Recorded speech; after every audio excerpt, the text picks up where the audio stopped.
Welcome, sleepless spirit. I'm your storyteller tonight, here to guide you gently into the shadows of slumber, where dreams take over and worries fade away. Before we begin, don't forget to like this video and subscribe for more bedtime tales, whispered just for you.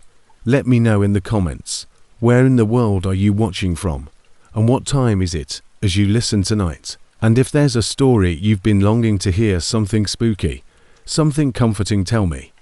I'm always listening. Now, tuck yourself in. Let the darkness wrap around you like a warm blanket. It's time to let go and drift into the story, safe from the odd moan of the outdated HVAC system and the hum of the fluorescent lights. Since she wasn't much for conversation at night, and something about the store after hours made her uncomfortable, La was already at the register, chewing gum and browsing through her phone. I used to make fun of her for being a little dark. Then came Mr. Callahan, our manager. He was a gruff man in his late 50s who always looked like he hadn't slept in weeks. He gave me the task list as usual, which included restocking aisle 7, cleaning the candy aisle shelves, and checking the inventory in the back. He grunted without saying much. Lila would always roll her eyes and mutter something about negative vibes. By 9:30, they vanished inside the office. The first strange thing I saw was a box of mop heads lying in the middle of the aisle. I swear it wasn't there when I started. I had cleaned the area to make room for the refill La. I was knee-deep in arranging mops and cleaning supplies. Her voice bounced back from the front when I cried out, "What do you mess with the mop heads? Why the underscore would I do that?" She responded fairly. By 10 p.m., I pushed the box back onto the shelf and continued, ignoring the shiver of anxiety that was starting to run up my spine. Callahan was not present to be observed usually. He would pretend to complete paperwork or loiter around the office monitoring the surveillance cameras. But tonight the office was dark and the door was shut. "Where's Callahan?" When I asked Lila, she shrugged and didn't raise her phone. Though strange, he occasionally sneaked out for a smoke in the back alley. I assumed he was just venting because I had been refilling candy on aisle 3 when Lila called out again. "I hadn't seen him since he gave you the list. Did you hear her turn the corner, Ethan?" Her face was pale, and something fell in the back like a loud noise. We both turned to face W, the stockroom, where the door was slightly open and the dim light from the overhead spilled into the store. The door should have been closed and locked at all times, so I told Ethan to stay put. As I headed toward the stockroom, she shot back, clinging close to me. At first glance, everything appeared normal, with shelves piled high with merchandise and a few empty boxes strewn about. But then I noticed a clipboard on the floor in the far corner. It was Callahan. My voice reverberated back to me when I cried out, but there was no response. "What the underscore is he doing?" Clutching her phone like a lifeline, Lila whispered. I noticed something strange when I picked up the clipboard. One of the pages had been pulled off, leaving jagged edges. "Let's examine the cameras." I mentioned that the tiny display in the back wasn't very good. It had shaky black and white video that flickered every few seconds. The recording went to about 9:45. The last time I saw Callahan, he was carrying his clipboard into aisle 5 when he paused and looked down at something. The video then glitched for a second or two, and when it cleared, he was gone. "What the hell?" Leaning closer, Lila whispered. I rewound it frame by frame, and the same thing happened. 1 second he was there, the next he wasn't. "That's not possible," I mumbled, and she took hold of my arm. "I don't know where Ethan is, but this isn't amusing." Before I could say anything more, there was a huge blast coming from the stockroom underscore. She shot back, but I couldn't ignore it. "This," La remarked, backing away. "We need to check it out," I exclaimed. "You're out of your damn mind." Even though my legs felt like jelly, there was a problem. Rear in the stockroom, a pair of metal shelves along the rear wall had made a commotion. One of them had fallen over, spilling boxes all over the floor. Behind it, in the darkness, was a door I had never seen before. Lila asked, her voice shaking, "What the underscore is?" I mentioned that the door was made of ancient metal and had corroded around the edges. It had a keyhole instead of a handle, but the strangest thing was that the air around it was freezing, not that it was November. I said, "Callahan must have gone down there." Lila looked at me as if I had gone crazy. "You genuinely believe that he entered a spooky basement, even know where it leads?" But before I could react, there was a voice that was hardly audible. "Could you please help me?" Lila's eyes grew wide. "We're contacting the police, Ethan." I nodded because, for once, I wasn't going to argue with the officer. Approximately 20 minutes later, Daniels and his companion arrived. Daniels was a straightforward man in his 40s who had a gravelly voice and a perpetual frown. We told everything about Callahan's disappearance, and Ramirez appeared brand new after leaving the academy, still eager and wide-eyed. The rumbling in the stockroom and the strange footage, though he didn't appear persuaded. Daniels took the matter seriously enough to verify that the basement door wasn't in the drawings. He mumbled as he ran his flashlight over the frame. Before yanking the door open, I radioed for help. A tiny staircase led down into the darkness, and the chilly air hit us like a wave. "You two, stay here." Daniels gave the instruction. Not a chance. Daniels frowned at her, but Lila said she didn't move, so it was okay to stay behind us and not touch anything. The stairway led to a vast, unfinished chamber with walls covered with bizarre symbols and sentences that seemed to fit in a cult. Underscore a leather-bound book and a table covered with dusty papers were located in the middle of the space. Daniels muttered a cuss, wondering what the underscore is this place. Rhea picked up one of the papers, which appeared to be diary entries discussing ceremonies, and he paled as he read what I had pressed as sacrifices. He claimed that when we noticed something moving in the room's far corner, and a shadow that shouldn't have been there freeze, my stomach churned. I don't remember much after Daniels yelled and pulled out his gun. But the shadow continued to grow and there were bullets reverberating throughout the cramped room. Daniels and Ramirez stayed behind to secure the scene. But we didn't stay to see what happened. The following day, the store was closed officially, and they unofficially called it a gas leak. I don't think anyone wanted to admit what they found down there. And as for Callahan, he was never found. Sometimes late at night, I believe I heard. Lila was screaming. Ramirez was shouting for backup, but somehow we managed to escape. His voice, or perhaps it's just in my head, but I will never go back to that underscore. Never go back to that underscore. It was a typical Thursday night when things took a turn for the worse. I was working the late shift, which is a shift where the store is almost empty. Just me and a few straggling shoppers drifting down the aisles. I had worked at the Dollar Tree for almost 3 years, long enough to get used to the quiet, sometimes eerie stillness. People always said that it was the kind of job where you could zone out and just do your work, but that wasn't the case. There was always something in the air at night that I couldn't shake. Perhaps it was the flickering lights or the way the aisles seemed to go on forever. To understand the place's rhythm, but that particular night something felt off. Initially, it was simply a sound. As I returned to stocking the shelves, I couldn't help but notice the faint tapping on the tiles, which sounded like someone shuffling their feet down the aisles. I thought I was tired, but it could have been hell because I hadn't slept much lately. I looked over my shoulder and saw nothing but empty aisles, but the sound returned, louder this time. I dismissed it, assuming it was simply the wind or perhaps the sound of boxes shifting on a shelf. I knew that no one should be here because my co-worker had left 4 home hours before, but the tapping kept growing closer and closer until it felt like someone was breathing down my neck from directly behind me. My hands were sweaty and my heart was racing. I was working and trying to concentrate when I noticed a tall, blurry shadow standing at the far end of the aisle. I couldn't make out any details, but I felt like someone was drawing me in. I blinked, and it vanished. I told myself it was nothing. Maybe I was just seeing things, but I couldn't get rid of the feeling that something wasn't right. The tapping continued, but this time it was different, purposeful, and a warning. A chilly voice in my head said, "Don't look back," but I did, of course, and there it was, standing a few steps behind me, getting closer and closer.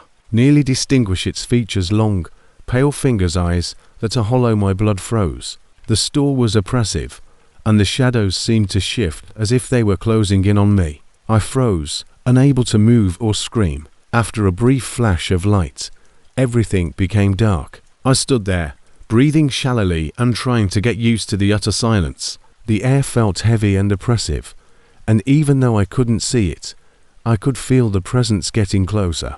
Then I heard a whisper, "You're not leaving," and I froze. I turned to grab my phone, but it wasn't there. I felt panic strike me like a kick to the stomach. It had slid out while I struggled with my hands, shivering, in my pockets. My body went cold, like ice was running through my veins, and I staggered toward the entrance, backing up in desperation to get out. But every step I took made the aisles seem longer and longer, as if the store was playing with me and trapping me. I turned around, searching for a way out, but this time the whisper was louder and said, "You belong to the store." The store had turned into a maze, with the shelves, aisles, and signage all twisted and bent. I couldn't tell which way was out anymore, but as I turned around again, I saw the figure, but it wasn't by itself. I couldn't breathe because of the walls closing in on me and the whispers getting louder. "This is where you belong." And I couldn't believe I unable to move. Everything wasn't right. I forced myself to keep going even though my feet felt like they were stuck in concrete and each step was slower than the last, as if I were walking through molasses. My body and mind felt strange, and I turned into another aisle that looked familiar but was filled with strange dolls with eyes that seemed to follow me. The aisles and shelves were too tall and narrow, making it feel like I wasn't in the Dollar Tree anymore. Old dust-covered picture frames with worn book covers that made it impossible to see the titles. And then the tapping got louder. I didn't want to look, but something compelled me to. I kept my eyes forward, but when I turned, I saw that it was no longer human. Its eyes were hollow, its skin was ashen, and with every breath I took, I felt a presence that made my skin crawl.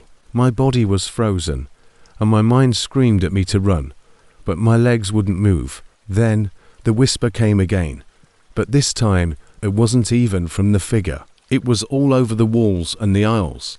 "And this is where you belong." I tried to scream, but my voice died in my throat, and the air thickened around me as if it were choking me. The pressure in my chest felt like something heavy and dark was taking root inside of me. I was unable to flee or run because the aisles had changed again.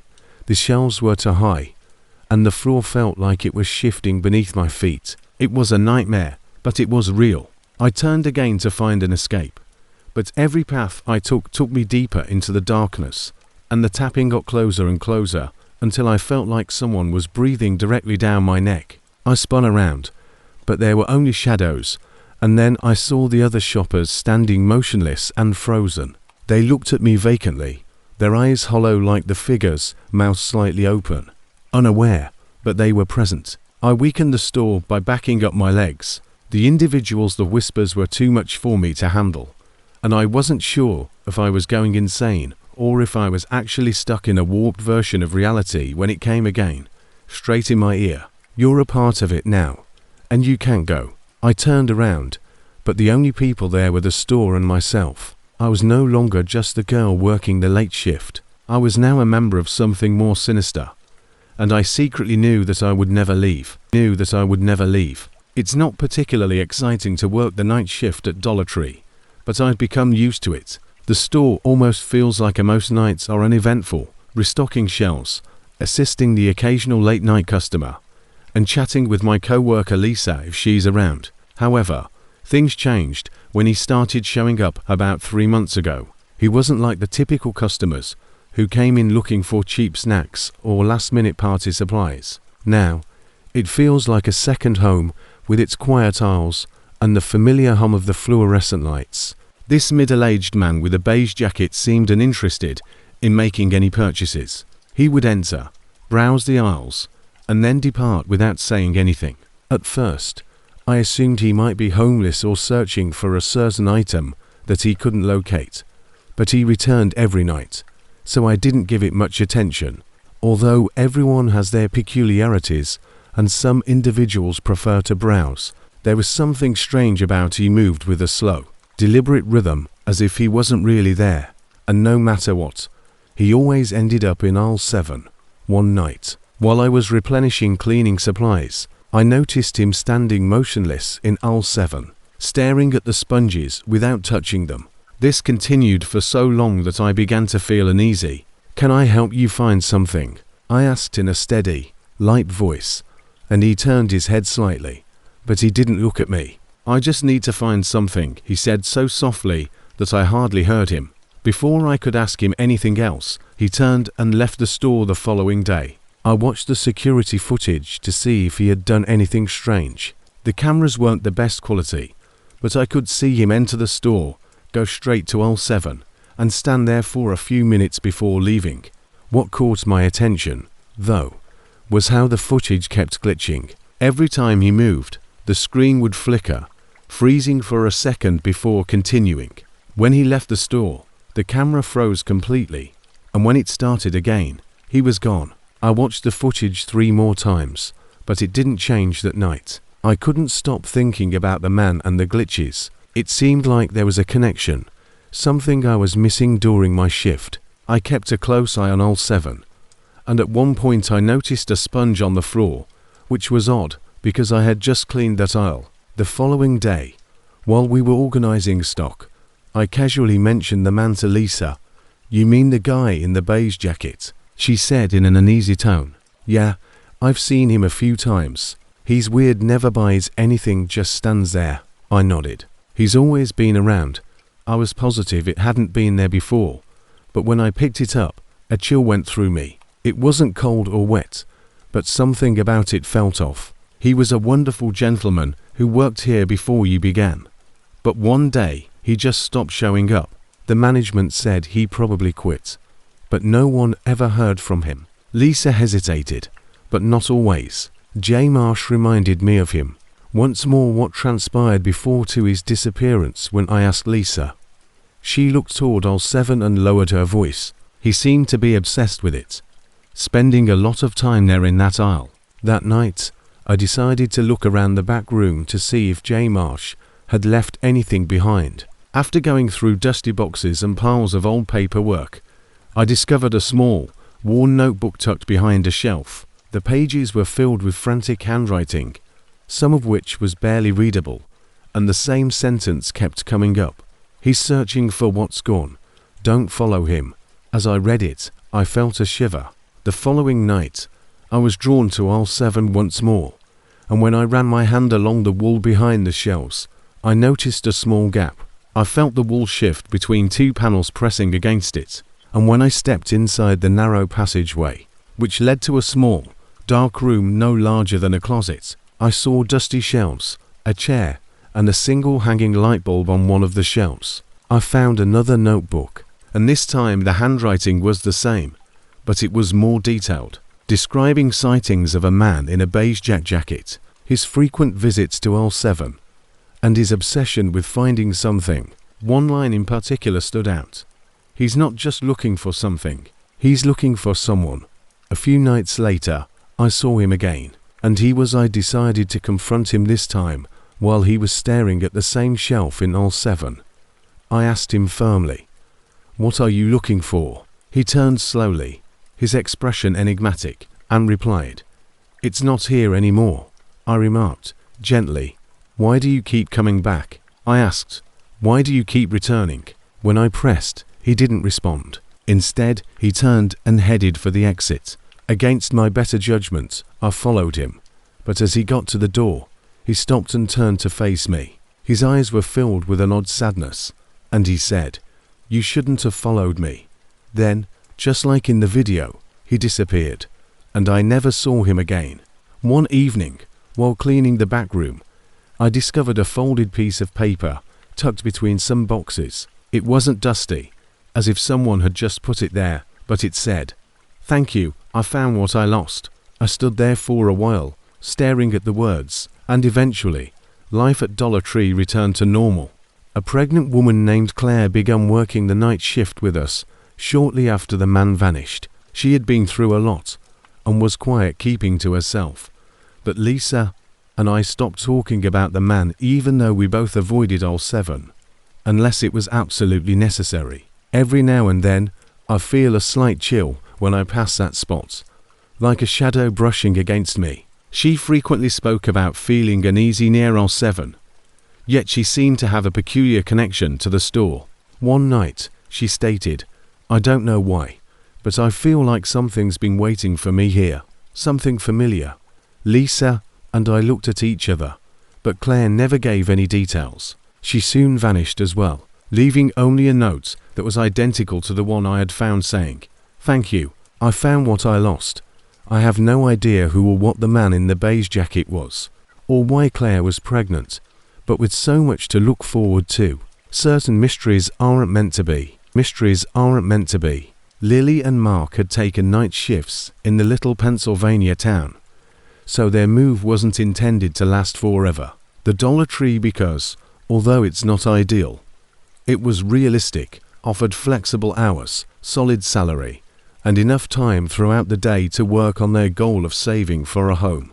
When signing the contract, Mark stated that it was only temporary. The store itself was old, with a slight mildew odor in the air. Narrow aisles, shelves full of inexpensive trinkets and necessities, and a constant hum of fluorescent lights. During the graveyard shift, the place seemed to be stuck in a strange kind of limbo, too quiet, yet always uncannily alive. Lily grinned as she ran her fingers over the edge of the paper.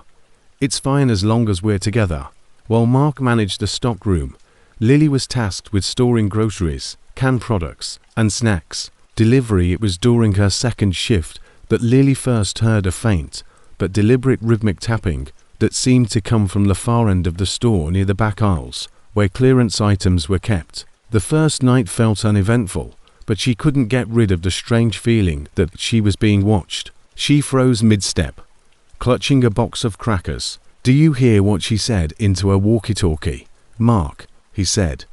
"It's coming from the back, probably rats," and his voice crackled through the tapping sound. "Stock rooms always have them," he continued casually. Lily groaned. "Ignore that. It's disgusting."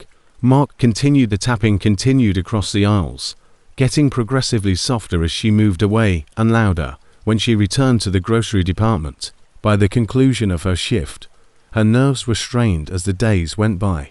But it's probably nothing. The tapping constantly came from the same spot, aisle 6, and Lily couldn't help but notice how odd it was. "Why do I find myself in the eerie aisles every time?" During their journey home one morning, she whispered to Mark, "Maybe you get haunted."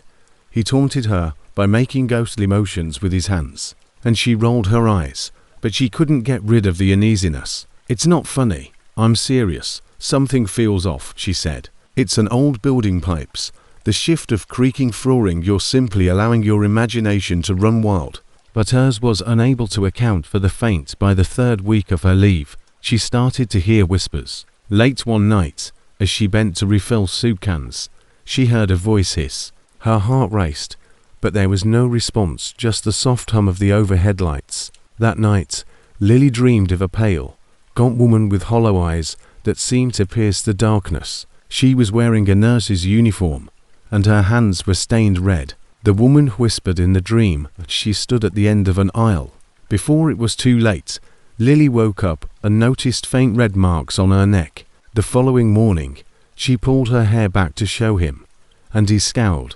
"How did that happen?" "I don't know, it wasn't there when I went to bed." "Are you sure you didn't scratch yourself?" she yelled, sharper than expected. Or perhaps it's tension. "You've been tense ever since we started this job," Mark moaned. Lily scowled at him, unable to get rid of her uneasiness. "This isn't tension. Something's wrong with that place."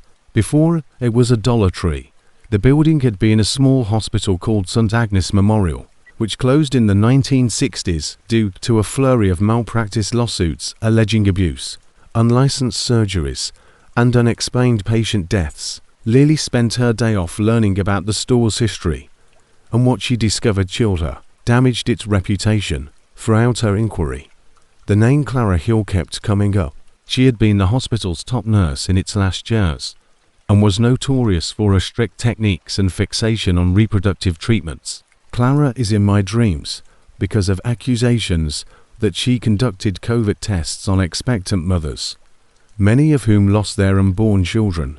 Back at work, Lily muttered to herself that she was feeling queasy because of the bizarre events that escalated, such as objects falling from shelves in aisle 6. One night while refilling candies, the temperature dropped suddenly and shadows moved in her peripheral vision. But when she turned, nothing was there.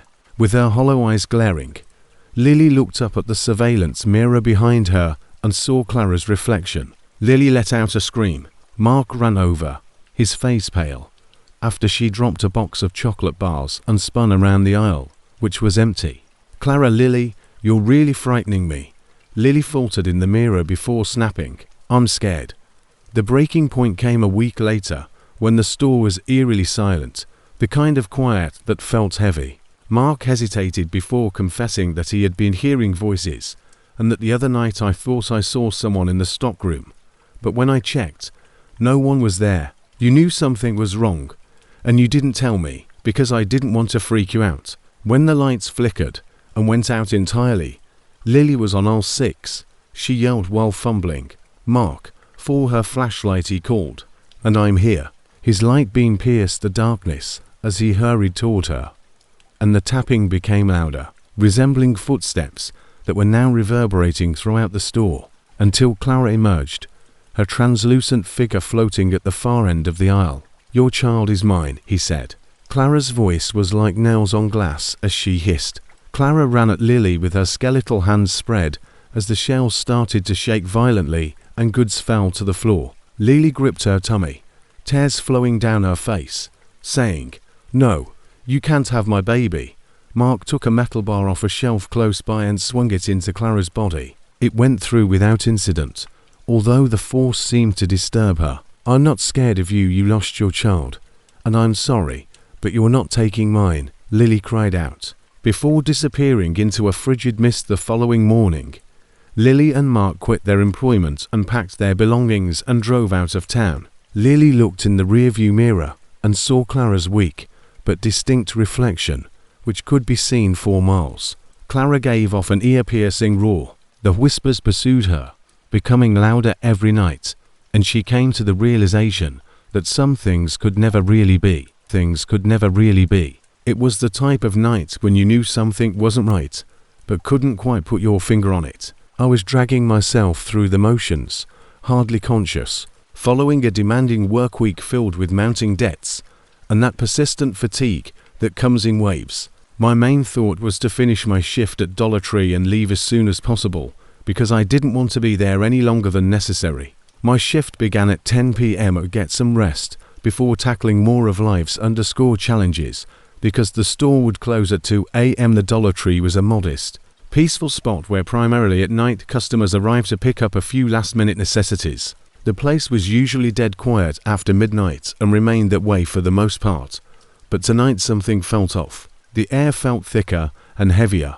almost suffocating, and I couldn't shake the feeling that something was about to happen even though I had no idea what. I clocked in and tied my apron around my waist before making my way into the main aisle, which was mostly empty, save for a few sporadic customers. Nothing serious ever happened there, though you might occasionally run into the odd drunk trying to smuggle in a few extra bucks at the self-checkout, to adolescents searching for food, an elderly woman carrying a basket filled with miscellaneous items, a man perusing the cleaning materials.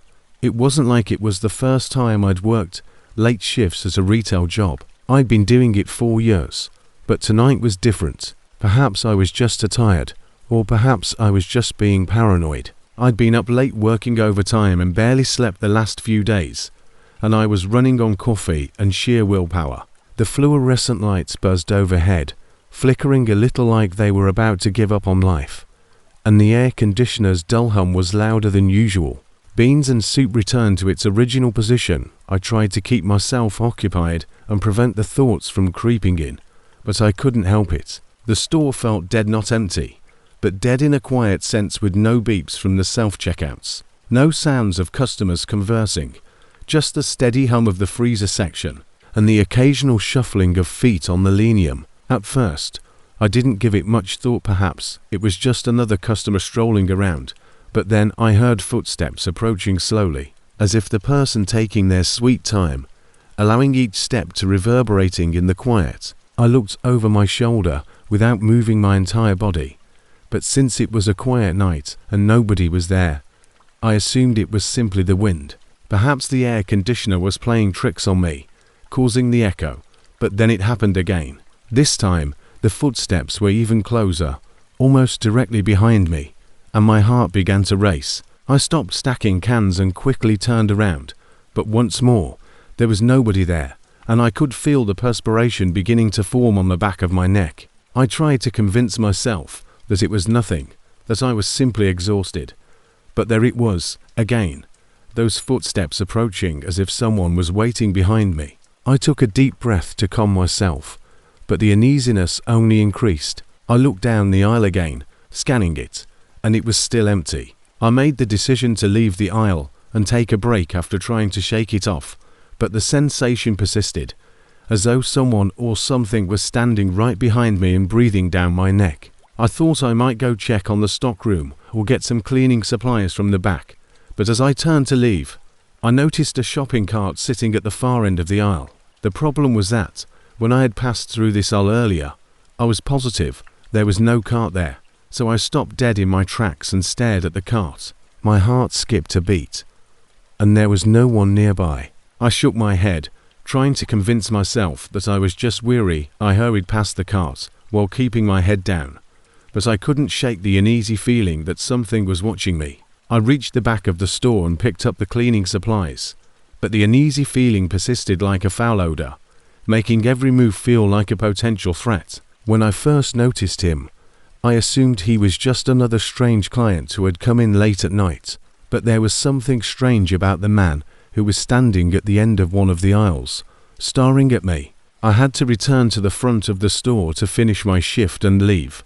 Although most of his face was hidden by shadows, his eyes were focused on me, and he remained silent. Nothing moved. I had been working at Dollar Tree 4 months and knew all of the regular customers, but this guy had never seen him before. I froze. My heart began to race. My palms began to perspire, and I was at a loss for what to do.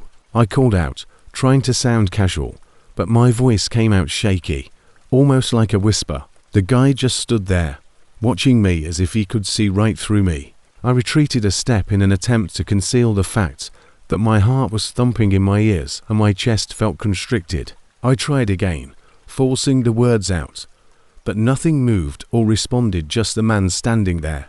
"Can I help you find something?"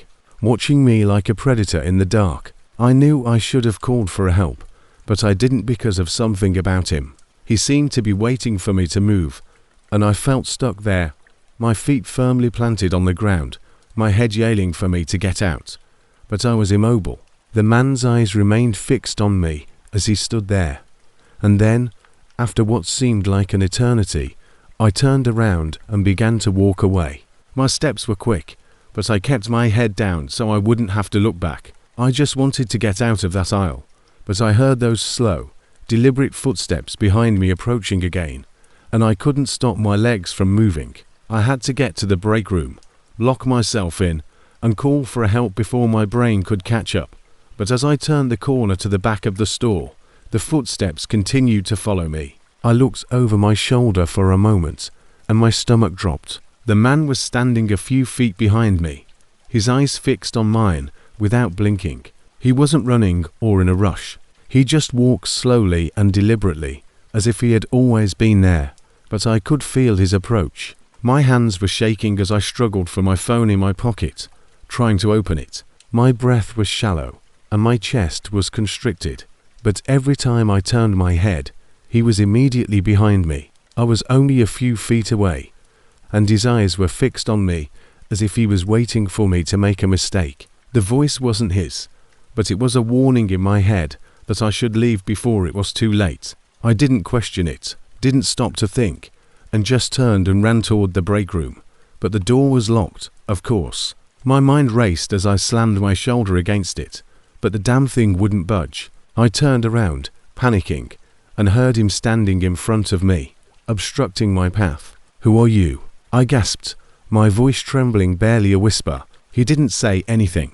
He just pointed toward the back of the store toward the exit. Realized that I had no idea why he was there or what he wanted, but I had a feeling that I wouldn't survive if I didn't go.